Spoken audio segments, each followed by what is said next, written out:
Hi guys, and welcome back to another painting tutorial where today I'm going to take you through how I painted this turquoise and gold style marble shield for one of my Primaris lieutenants.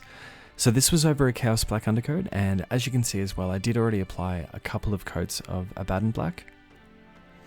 And now just to begin working in some of the background design, I'm just going to use some STEGADON scale green, and as you can see, just ever so slightly working these laterally across the shield.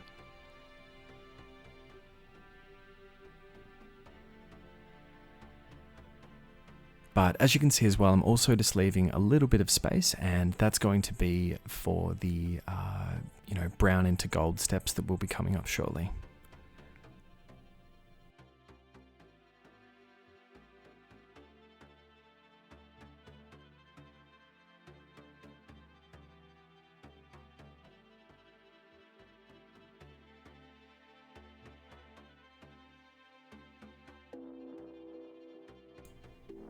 And as you can see, now for the second layer of STEGADON Scale Green, I'm now immediately going to go to Dark Turquoise by ACRYL and begin blending these colours. Now, as you can see as well, I'm really just working this through the centre, and also now just going back to the STEGADON Scale Green to work in the next layer on the next part.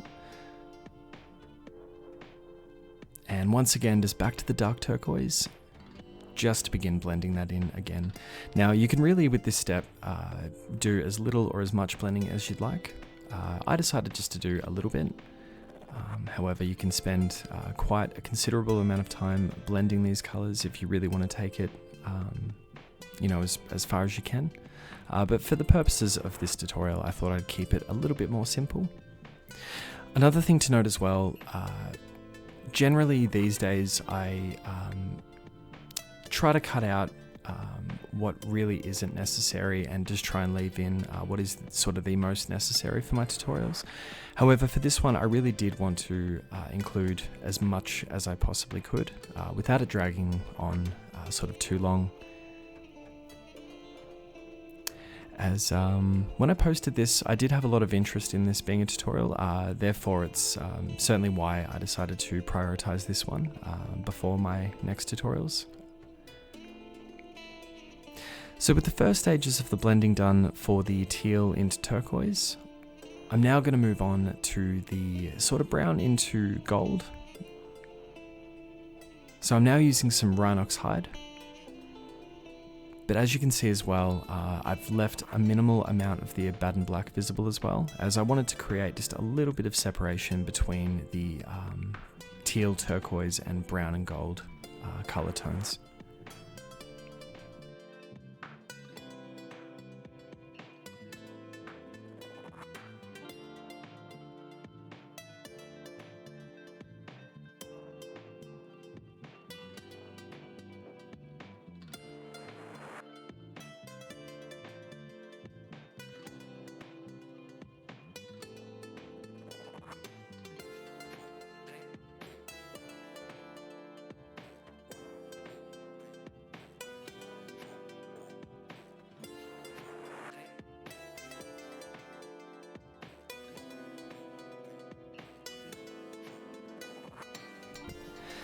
And just like I mentioned earlier, when you get to that second coat of applying the RHINOX hide, as we did with the STEGADON Scale Green, I then apply the RHINOX hide down, and now with approximately an even mix of BALOR brown and RHINOX hide, I'm then going to quickly begin blending that. And just following along the exact same steps as well for the remainder of the brown and gold.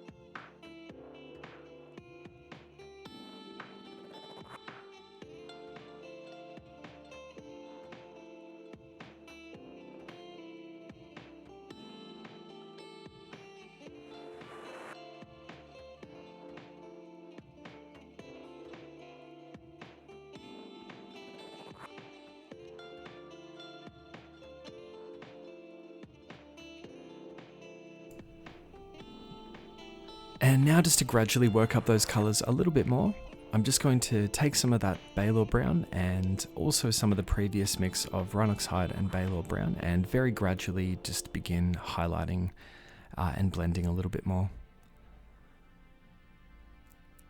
Now the wonderful thing with this as well is you can really jump back and forth between the colours and just continue to make it as vibrant as you'd like, and also darken some of those recesses a little bit more. And as always, when painting details like this, I highly recommend that you do pick up a wet palette if you don't already have one. They're probably, quite possibly, the best investment, with the exception of really good brushes, of course, for miniature painting that you can really get. And long term, they do last a long time, especially if you pick up a quality one. The one I'm using is a Redgrass V2. So yeah, I really recommend checking them out.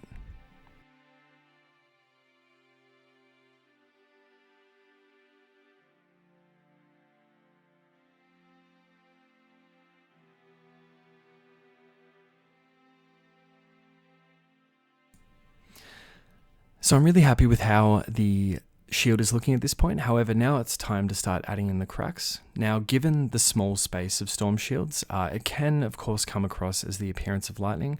However, I still personally think it's an overall really cool look. It really adds a lot of depth and a lot of character, whether it's, a lieutenant that you're working on that has a storm shield, or if it's Blade Guard veterans. Considering that they are veterans, and there is just 3 in a unit, or up to 6 for example, it can really personalize them. And yeah, it's just a really good way of improving your painting skills as well, just to, really just play around with details like this, and just really enjoy it. Just to mention as well, for those that are new to my channel, and welcome by the way, regular watchers of my channel will of course know what brush I'm using. However, just in case you are new and haven't seen any of my previous tutorials, this is a Raphael 8404 size 30 brush that I'm using.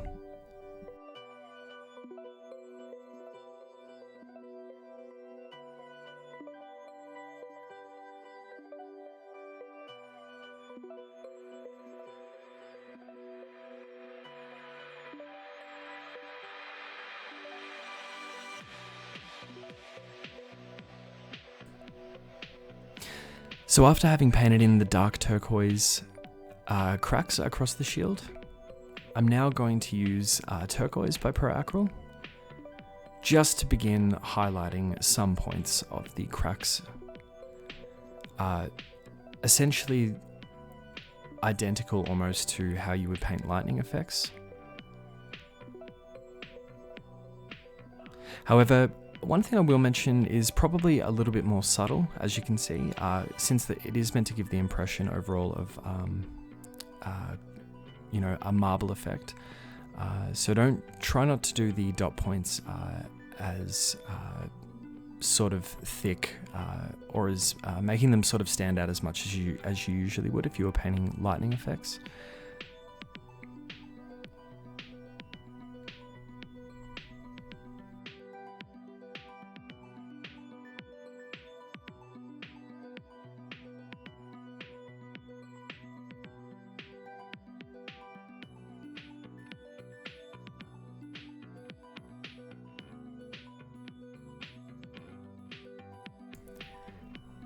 So as an example of what I was just talking about a moment ago, as you can see here, those dot points were a little bit too intense for my liking.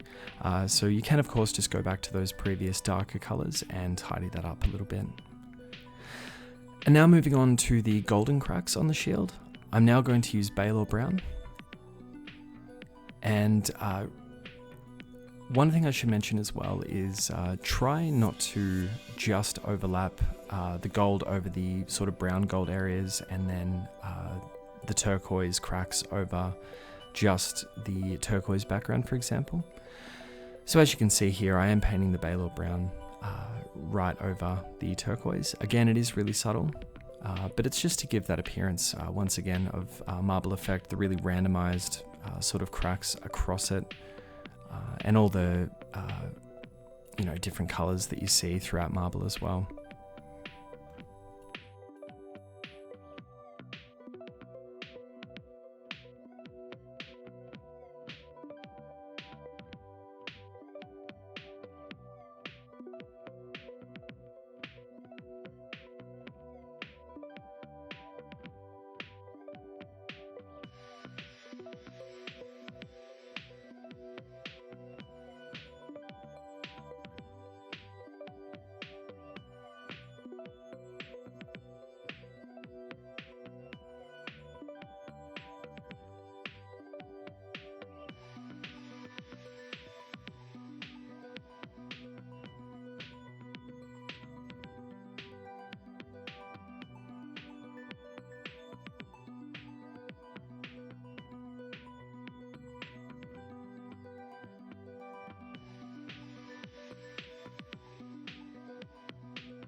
And now, just as we did previously with the turquoise, I'm now just going to do some very minor dot points using WRAITHBONE over all of the BALOR brown.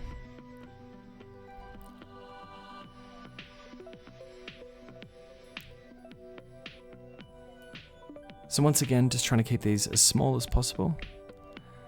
More than anything, it's just to really try and draw those crack designs in over the vibrancy of the background that we've done.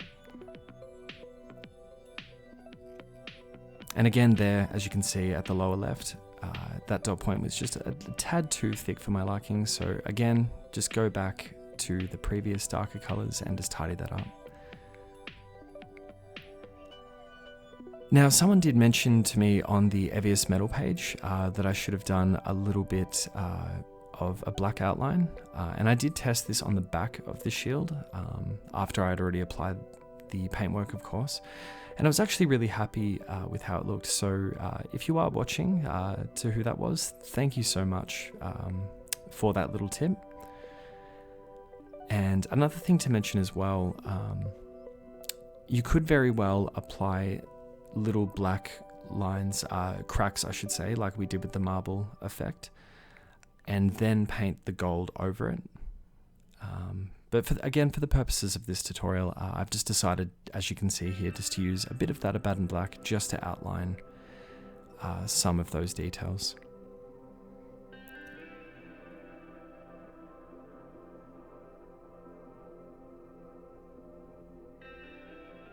And I also decided just to black out some of the areas, as you can see.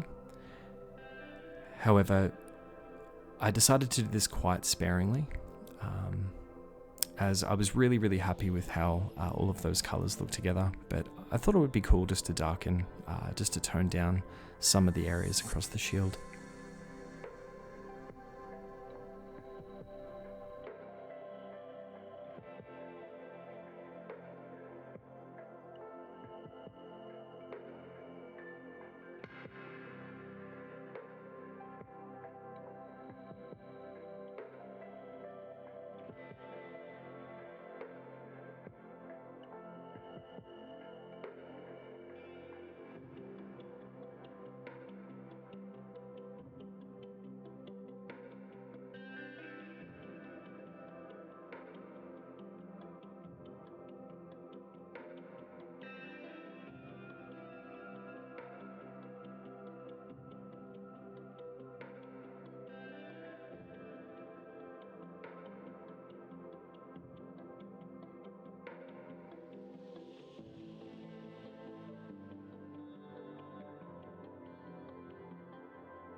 And here is a photo of the completed storm shield. So I hope you found this tutorial useful today. If you haven't already, hit that subscribe button, leave a like on the video, comment below of something that you might like to see me do in the near future.